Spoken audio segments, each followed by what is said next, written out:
Seriously, our Adam Lee says, hey, how about we start a GoFundMe for Indiana Fever fines?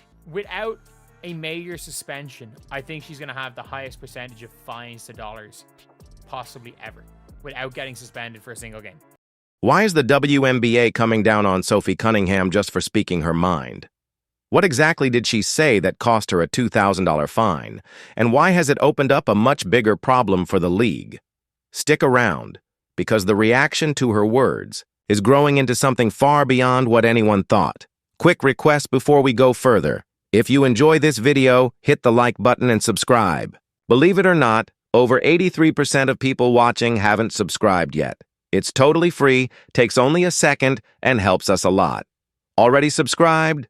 Perfect. Thanks so much for supporting us. Now, let's get back into it. Sophie Cunningham has now been fined 4 times this season? She's had 4 separate fines this season.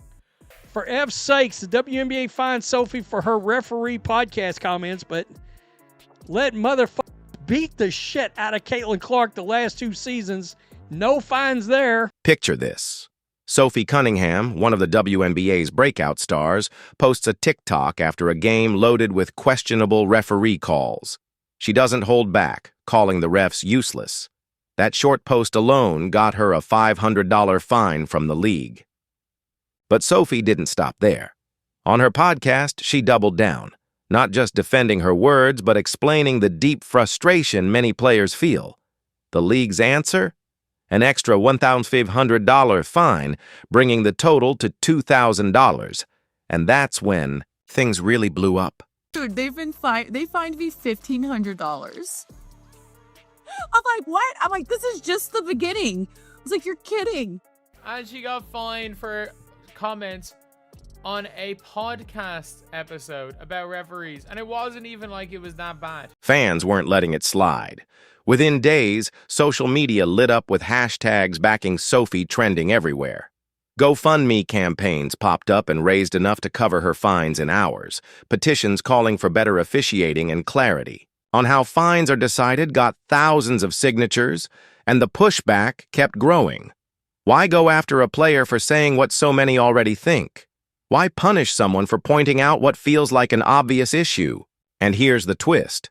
Compare this to the NBA.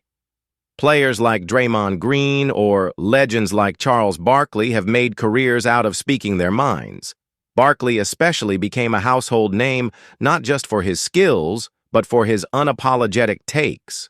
All she said was talking about, the refs needing to protect. I'm pretty sure. Was it not for her saying the refs need to protect Caitlin Clark? And she pulls me aside and she goes, come here, Soph, I have to talk to you. And this was in front of everybody. And I was like, what did I do now? And she just smiled and she goes, hey, they're going to fine you again. Fans don't just tolerate it. They expect it. The WNBA, however, seems to play by a completely different set of rules, where speaking out can cost you big. And that difference is hard to ignore. But here's the irony. The league's fine hasn't silenced Sophie. Instead, it's boosted her message and shined a brighter light on the officiating issues she raised. This is the classic Streisand effect. Trying to hide something only makes it bigger news. And it doesn't stop there.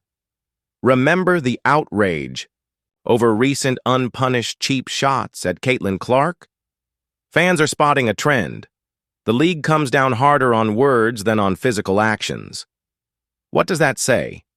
In the end, their handling of Sophie's case isn't killing the criticism.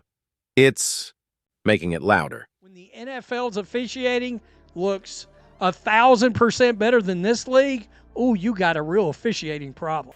So this is what she said. If I was a ref, I know I mess up all the time. I'm not saying your job is easy, but when it's a simple call right in front of your face multiple times, what are you doing? What are you doing? And that's not the only problem here. Ever watched a game and felt like it wasn't fair? That feeling is at the heart of what Sophie brought up. Yes, she admitted refereeing isn't an easy gig, but her main complaint was the lack of consistency. This isn't just about a bad call here or there. It's a repeated pattern.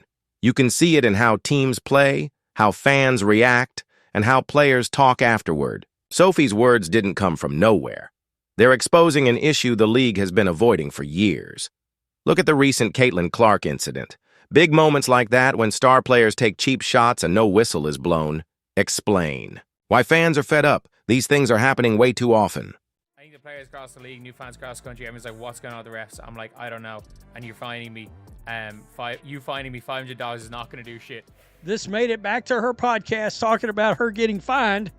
It turns it into a bigger story for the WNBA. Players like Sophie face heavy fines for speaking up, while serious on-court fouls often go unpunished. The difference is obvious, and it's turning fans against the system they want to support. Yes, other leagues also deal with bad calls, but most handle it differently. Take the NFL, for example. They've had major referee controversies too. Remember the Saints' missed pass interference in 2019? But overall, fans see more accountability there. There's a petition over the WNBA officiating, how bad it is, over Sophie Cunningham getting fined. That is great. Like, fining her $500 is not going to do shit. Fining her $1,500 is not going to do shit either. NFL referees generally appear more professional.